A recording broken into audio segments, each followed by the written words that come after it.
Hello students, let's start with worksheet number 40. So the topic of the worksheet is problems based on heights and distances 30 degree, 45 degree, 60 degree continued.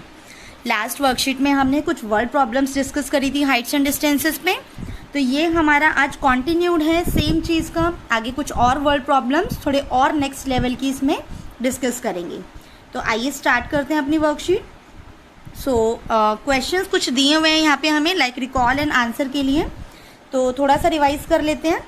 The angle of elevation of the top of a tower from a point on the ground is 30 degree. If the height of the tower is double, the angle of elevation of its top will be. मतलब एक tower का किसी point से अगर हम angle of elevation देखते हैं तो वो 30 डिग्री है. पहले उसकी हाइट h थी, राइट? तो हम देखते हैं कि उसका एंगल ऑफ एलिवेशन दिया हुआ था तो 30 था. अब अगर उस टावर की हाइट डबल हो गई, राइट, अगर उस टावर की हाइट जो है वो डबल हो जाती है तो हमारा जो एंगल ऑफ एलिवेशन होगा वो क्या हो जाएगा? तो उस केस में हमारा एंगल ऑफ एलिवेशन भी क्या हो जाएगा? डबल हो जाएगा, राइट? क्योंकि पहले हम यहाँ तक देख पा रहे हैं, उसके बाद हम उसको ऊपर लेके जा रहे हैं, तो हाइट हमारी बढ़ रही है, बेस हमारा सेम है, तो उस केस में एंगल ऑफ एलिवेशन डबल हो जाएगा. क्वेश्चन नंबर 2 देखते हैं. The angle of elevation of the sun when the length of shadow of the tree is √3 times the height of the tree is. अब हमें ये दिया हुआ है कि ट्री की शेडो की जो लेंथ है, दैट मीन्स ये वाली जो लेंथ है वो √3 टाइम्स है किसके? हाइट ऑफ द ट्री के. दैट मीन्स अगर ये हाइट जो ट्री की 1 है तो हाइपोटेन्यूज हमारी √3 है, तो एंगल ऑफ एलिवेशन जो है वो क्या होगा, राइट? तो ये हमें देखना है. अच्छा, यहाँ पे एक चीज़ और ध्यान देने वाली बात है, ये हमारा √3 नहीं होगा, ये शेडो तो यहाँ से जा रही है ना लाइन, तो ये हमारी √3 हो जाएगी, राइट? तो अब परपेंडिकुलर अपॉन बेस, तो 1/√3 1/√3 जो है वो हमारा कब होता है? परपेंडिकुलर अपॉन बेस के केस में हमारा होता है 30 डिग्री पे, तो यहाँ पे 30 डिग्री जो है वो हमारा करेक्ट आंसर हो जाएगा, राइट? नेक्स्ट क्वेश्चन देखते हैं. Question number 3. Relation between H P and B at 45 degree. That is अगर हम हाइपोटेन्यूज, परपेंडिकुलर और बेस, ये हमारा परपेंडिकुलर है, ये हमारा बेस है, ये हमारी हाइपोटेन्यूज है, इनमें अगर हम रिलेशन देखें, अगर हमारे पास 45 है तब तो tan 45 आपका 1 होता है, तो परपेंडिकुलर और बेस आपके इक्वल हो जाते हैं, क्योंकि perpendicular upon base equals to 1 अगर आप करोगे तो परपेंडिकुलर इक्वल्स टू बेस हो जाएगा, राइट? एंड उसके बाद अगर आपको देखना हो हाइपोटेन्यूज का, तो परपेंडिकुलर अपॉन हाइपोटेन्यूज हमारा बनता है sin 45. sin 45 जो होता है उसकी वैल्यू होती है 1/√2. तो perpendicular upon hypotenuse is equals to 1/√2. तो हाइपोटेन्यूज जो है वो आपकी √2 परपेंडिकुलर हो गई, दैट इज परपेंडिकुलर आपका हो गया 1/√2 हाइपोटेन्यूज. अब परपेंडिकुलर की जगह आप बेस भी लिख सकते हो, राइट? तो ये बेस वाला भी यहाँ पे फुलफिल हो जाएगा, तो √2 base is equals to hypotenuse and this will be hypotenuse is also equals to √2 perpendicular, right? तो ये हमारा यहाँ पे रिलेशन डिफाइन हो गया. अब कुछ क्वेश्चंस दिए हुए सॉल्व, वो देख लेते हैं एक बार 1 by 1. तो लाइक फर्स्ट क्वेश्चन जो हमारा है that is from the top of a 7 meter high building the angle of elevation of the top of a cable tower is 60 degree and angle of depression of its foot is 45 degree. मतलब एक building है जिसकी height कितनी है? 7 metres है, यहाँ आपको बना के दिया हुआ है. उसका अगर हम एंगल ऑफ एलिवेशन देखते हैं किसी केबल टावर के टॉप का, तो वो मेरा आता है क्या? 60 डिग्री. और एंगल ऑफ डिप्रेशन देखें उसी टावर के फुट का, तो वो हमारा आता है 45 डिग्री. अब ये एंगल ऑफ डिप्रेशन यहाँ पे एंगल ऑफ एलिवेशन बन जाएगा, क्योंकि हमें ये पता है कि डिप्रेशन एंगल और एलिवेशन एंगल जो होते हैं वो सेम होते हैं. तो हमें इस टावर की हाइट फाइंड आउट करनी है, राइट? तो अब देखते हैं कैसे करेंगे ये सोल्यूशन इसका. तो हमने क्या करा, ए बी जो है, ए बी को हमने लेट कर लिया 7 सेंटीमीटर, और जो कि हाइट ऑफ बिल्डिंग है, और ई सी हमारी हाइट ऑफ टावर है. अब ए कोई पॉइंट है जहाँ पे एंगल ऑफ एलिवेशन जो है वो 60 डिग्री है टावर का, और angle of depression of its foot क्या है? 45 डिग्री. अब ई सी में 2 बाइफर्केशन है, डी ई और सी डी. ई सी आपका E D plus D C के इक्वल है, दूसरा सी बी और ए डी जो है वो आपके पैरेलल है, पर हम ये फाइंड आउट करेंगे। एंड ए बी और सी डी, ए बी और सी डी आपके 7 हो गए। क्यों? क्योंकि ए बी 7 है जो कि इस सी डी के पैरेलल है। ओके, तो अब ये आ गया हमारा सारा। आगे देखते हैं हम ट्राइंगल ए बी सी, ये वाला जो ट्राइंगल है इसमें अगर हम रूल लगाएं 1045, तो ये क्या बनेगा? A B upon B C, perpendicular upon hypotenuse. 1045 हमारा होता है 1, तो 1 is equals to 7 upon B C आ गया। तो यहाँ से बी सी की आपकी वैल्यू क्या आ गई? 7। अब बी सी 7 आया है तो ए डी भी आपका 7 आ जाएगा, राइट। अब ए डी आपका 7 आ गया, तो अब यहाँ से आप ऊपर वाले ट्राइंगल में रूल लगा सकते हो। ऊपर वाले ट्राइंगल में आप 1060 डिग्री लगाओगे, तो 1060 डिग्री आपका D E upon A D हो गया। तो √3 होता है 1060, which is equals to D E upon 7। तो डी ई की जो आपकी वैल्यू है वो क्या आ गई? 7√3 आ गई। अब आपको ई सी फाइंड आउट करना है, तो E C is equals to D E plus C D. तो डी ई आपका 7√3 हो गया और सी डी आपका 7 हो गया। इसमें से आप 7 कॉमन ले सकते हो, तो √3 + 1 आ जाएगा आपका ब्रैकेट में। तो आपकी टावर की जो फुल हाइट आ गई वो क्या आ गई? 7√3 + 1 meters, right. Students, next question पे मूव करते हैं, क्वेश्चन नंबर 2। तो क्वेश्चन जो है हमारा, a tree breaks due to storm and the broken part bends so that the top of the tree touches the ground, making an angle 30 degree with it। एक tree है जो कि storm की वजह से गिर गया है और उसका ब्रोकन पार्ट इस तरह से झुक गया है कि वो ग्राउंड को टच करता हुआ जा रहा है, और ग्राउंड को टच करके उसके साथ एंगल बना रहा है कितना? 30 डिग्री। फॉर एग्जाम्पल ये इतना है, इतना पोर्शन इसका ऊपर से टच हो गया और ये यहाँ एंगल बना रहा है 30 degree. The distance between the foot of the tree to the point where the top touches the ground is 8 meter. Tree के फुट का और जो ग्राउंड पे जहाँ टच कर रहा है वो डिस्टेंस कितना है आपका? 8 मीटर्स है। Find the height of the tree. तो इस पूरे ट्री की हाइट फाइंड आउट करनी है कि पहले ट्री की हाइट कितनी थी, राइट। तो अगर इसको नेमिंग कर दें, ये ए है, ये बी है, ये सी है, तो ये आपका 8 मीटर्स हो गया, राइट। अब जो टोटल हाइट है ट्री की, that is A B plus A C, क्योंकि जितना ऊपर से टूटा उतना ही तो यहाँ पे गिरा है। तो ए बी प्लस ए सी जो है हमारी टोटल, तो जितना हमारा ऊपर से ब्रेक हुआ है उतना ही वो ये ए सी है। तो हमारी टोटल हाइट जो होगी that would be A B plus A C. अब देखते हैं इसका सोल्यूशन। तो ए बी सी ट्राइंगल में अगर हमें ये रूल लगाना हो, तो ए बी सी ट्राइंगल, इसके अंदर हमने cos 30 लगाया है यहाँ पे, which is base upon hypotenuse, क्योंकि बेस पता है हमें और हम हाइपोटेन्यूज निकालते हैं अभी। तो cos 30 आपका √3/2 होता है।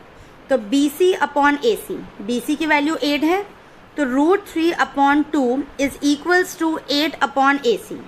तो क्रॉस मल्टीप्लाई करा तो ए सी आपका आ गया 16√3, जिसको हमने फर्स्ट नेम दे दिया क्योंकि अभी हमारा सोल्यूशन पूरा नहीं हुआ। अब अगर हम ए बी निकालना चाहें तो परपेंडिकुलर अपॉन बेस, अब हमने क्या लगाया है? 1030। 1030 is A B upon B C. 1030 आपका होता है 1/√3 which is equals to A B upon 8। तो ए बी आपका कितना आ गया? ए बी आपका आ गया 8/√3, राइट। अब आपको क्या करना है? दोनों को ऐड करना है। तो 16/√3 प्लस 8/√3, जो कि आपका क्या बन गया? 24/√3। अब 24/√3 है, इसको हम थोड़ा सा सिंप्लीफाई कर सकते हैं। √3 से हमने न्यूमरेटर और डिनोमिनेटर में मल्टीप्लाई करा, तो ये क्या बन गया? 24√3/3, क्योंकि √3 3 हो जाता है। अब 3 8 = 24, तो क्या आ गया? 8√3 जो है हमारी टोटल हाइट आ गई ट्री की, राइट। नेक्स्ट क्वेश्चन पे मूव करते हैं। क्वेश्चन नंबर 3 जो हमारा है, the angle of elevation of the top of a building from the foot of a tower is 30 degree and angle of elevation of the top of the tower from the foot of the building is 60 degree. अब यहाँ हमारे पास एक building है और एक tower है, हमें नहीं पता कि कौन सा ग्रेटर है। तो अब हम एंगल से थोड़ा सा आइडिया लगाएंगे कि अगर हम बिल्डिंग से टावर के फुट तक का एंगल देखते हैं तो वो 30 डिग्री आ रहा है, और टावर से फुट ऑफ द बिल्डिंग तक का एंगल देखें तो वो 60 डिग्री आ रहा है। तो यहाँ हमने सी डी को टावर ले लिया और ए बी को बिल्डिंग ले लिया। तो ए बी से जो हम टावर के फुट तक का एंगल बनाएं तो वो हमारा 30 डिग्री है, और CD से इधर के जो है बिल्डिंग के फुट तक का एंगल बनाएं तो वो 60 डिग्री है। एंड टावर की जो हाइट है दैट इज़ 50 मीटर्स। तो हमें बिल्डिंग की हाइट फाइंड आउट करनी है। तो यहाँ CD हमारा टावर है, AB हमारी बिल्डिंग है और BC जो है इन दोनों के बीच का डिस्टेंस है। अब हम इसमें राइट एंगल ट्राइंगल वाला फॉर्मूला लगाते हैं। तो BCD में हमने पहले लगाया है दैट इज़ BCD। यहाँ से हम बेस फाइंड आउट करेंगे।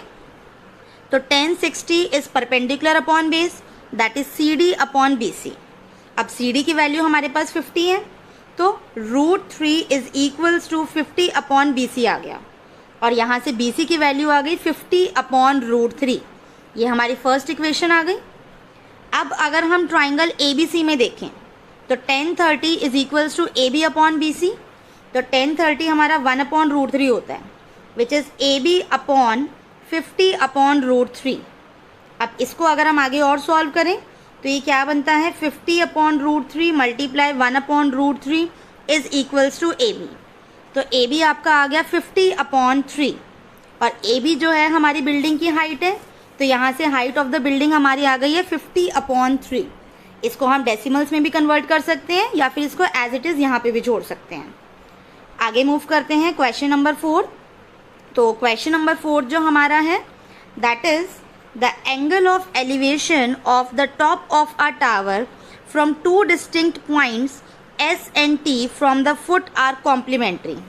मतलब एक टावर के एलिवेशन एंगल अगर हम देखें किसी 2 पॉइंट्स S और P से जो कि S और T के डिस्टेंस पे है तो वो जो एंगल्स हमारे तो एंगल S और जो T पॉइंट से हमारे हैं वो एंगल्स दोनों हमारे कॉम्प्लीमेंट्री एंगल्स हैं। हमें ये प्रूव करना है कि टावर की जो हाइट है दैट इज़ √ST। तो हमने क्या करा है यहाँ पे एक जो टावर की हाइट है वो AC ले ली है जिसको हमने स्मॉल h लिया है।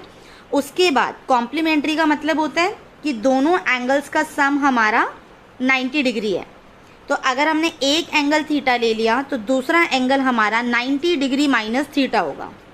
तो पहले जो S पॉइंट तक हमने एंगल लिया है इसको हमने B पॉइंट ले लिया जो कि हमारा क्या है S डिस्टेंस पे है, एंगल हो गया थीटा। दूसरा जो हमारा पॉइंट P है जो कि C पॉइंट से T डिस्टेंस पे है वो हमारा हो गया 90 minus theta, right. That is angle ABC आपका थीटा है एंड एंगल APC आपका 90 माइनस थीटा है। तो अब हमने ABC ट्राइंगल में जो देखा, ABC ट्राइंगल में अगर हमने 10 थीटा लगाया तो that is perpendicular upon base तो AC अपॉन BC। तो 10 थीटा की वैल्यू आ गई H अपॉन S। सिमिलरली अगर हम ट्राइंगल APC में देखें तो 1090 minus theta which is AC upon total PC। तो AC आपका H है और PC आपका T है। तो 1090 minus theta is equals to H upon T। Students आप यहाँ पे एक चीज़ नोट करो कि 1090 माइनस थीटा जो होता है वो आपका कन्वर्ट होता है कॉट थीटा में। ये इस सेशन के लिए हमारे सिलेबस में नहीं है क्योंकि अभी हमारा सिलेबस थोड़ा सा रिड्यूस हो गया है, but it is a part of trigonometry. तो आप ये क्वेश्चन एक बार देख लीजिएगा। तो cot theta is H upon T। अब अगर हम इन दोनों को मल्टीप्लाई करते हैं फर्स्ट और सेकेंड को, फर्स्ट आपका ये था, सेकेंड आपका ये है कॉट थीटा वाला, तो LHS मल्टीप्लाई होंगे एंड RHS मल्टीप्लाई होंगे। तो 10 theta multiply cot theta is equals to H upon S multiply H upon T। अब 10 और कॉट रेसिप्रोकल होते हैं तो कॉट को हमने 1 अपॉन 10 लिख दिया, ये आपका कैंसिल आउट हो गया। तो 1 is equals to H upon S multiply H upon T। तो 1 is equals to H square upon ST। तो यहाँ से H square is equals to ST आ गया। तो H जो है आपका क्या आ गया, √ST आ जाएगा, राइट। तो हाइट ऑफ द टावर आपकी क्या आ गई, √ST आ गई। यही हमें प्रूफ करना था। आप इसके ट्राई दीज के कुछ क्वेश्चंस देख लेते हैं। तो क्वेश्चन नंबर 1 जो है, there is a small island in the middle of a 100 metre wide river and a tall tree stands on the island. एक 100 मीटर की रिवर है जो पूरी 100 मीटर की, इसमें बीच में एक ट्री खड़ा है, this is a tree. P and Q are 2 points directly opposite to each other on the 2 banks. P और Q 2 पॉइंट्स हैं जो कि बिल्कुल ऑपोजिट हैं and in the line with the foot of the tree, यहाँ से इसके line में है। अब ट्री के टॉप को अगर हम एंगल देखें P और Q पॉइंट से, तो P से आपका एंगल आ रहा है 30 डिग्री एंड Q से आपका एंगल आ रहा है 45 डिग्री। तो आपको ट्री की हाइट फाइंड आउट करनी है, जिसको हम h ले लेते हैं। तो आप देखते हैं कैसे करेंगे। अब ये PQ आपका पूरा 100 है, तो यहाँ अगर हम x ले लें तो यहाँ आपके पास 100 माइनस x बच जाएगा। पहले हम इस APD ले लेते हैं, इसको APD ट्राइंगल में फॉर्मूला लगाएंगे। तो 10 30 जो आपका बनेगा that is h upon x। 10 30 आपका 1/√3 होता है, तो 1/√3 is equals to h upon x। तो h की वैल्यू यहाँ से क्या आ गई, √3x आ गई। इसको आप 1 नंबर दे दीजिए। सेकंड, अगर आप ADQ में देखें तो 1045 जो आपका बनेगा that is h upon 100 minus x। अब 1045 तो आपका 1 होता है और h आपका क्या आ रहा है, √3x आ रहा है। तो √3x अपॉन 100 माइनस x, इसको क्रॉस मल्टीप्लाई करते हैं तो √3x is equals to 100 minus x। अब x को कंबाइन अगर हम करें तो √3x plus x is equals to 100। तो x को अगर हम बाहर ले लेते हैं तो वो बनता है √3 प्लस 1 इज इक्वल्स टू 100। तो x की जो आपकी वैल्यू आ गई दैट इज 100 अपॉन √3 प्लस 1। ये आपकी x की वैल्यू आ गई और हाइट आपको निकालनी थी जो कि क्या है, √3x है। तो h की जो वैल्यू आ जाएगी √3 अपॉन √3 प्लस 1 मल्टीप्लाई 100 मीटर्स, कि आपकी जो ट्री की हाइट है वो एग्जैक्टली इतनी है। इसको आप चाहें तो सिंप्लीफाई कर सकते हैं, अदरवाइज इसको आप अपने आंसर को यहाँ भी लीव कर सकते हैं, राइट। नेक्स्ट क्वेश्चन देखते हैं, question number 2। A vertical tower stands on a horizontal plane and is surmounted by a vertical flag staff of height 5 meters। एक वर्टिकल टावर है जो कि प्लेन के ऊपर खड़ा है, ये आपका टावर हो गया। इसकी हाइट को h ले लेते हैं। इसके ऊपर एक वर्टिकल फ्लैग स्टाफ है जिसकी हाइट आपकी 5 मीटर्स है। अब किसी पॉइंट से, फॉर एग्जांपल इसको मैंने P ले लिया, इसको Q ले लिया, इसको R ले लिया, तो इसका बॉटम और टॉप के जो एंगल्स हैं, बॉटम का आपका एंगल बन रहा है क्या, 45 डिग्री एंड टॉप का आपका एंगल बन रहा है क्या, 60 डिग्री। तो आपको हाइट ऑफ टावर निकालनी है। यहाँ प्रिंटिंग मिस्टेक है, या हाइट ऑफ टावर आएगी यहाँ पे इस क्वेश्चन के अकॉर्डिंग। दैट मीन्स आपको h फाइंड आउट करना है, राइट। तो पहले तो PQ को x ले लेते हैं।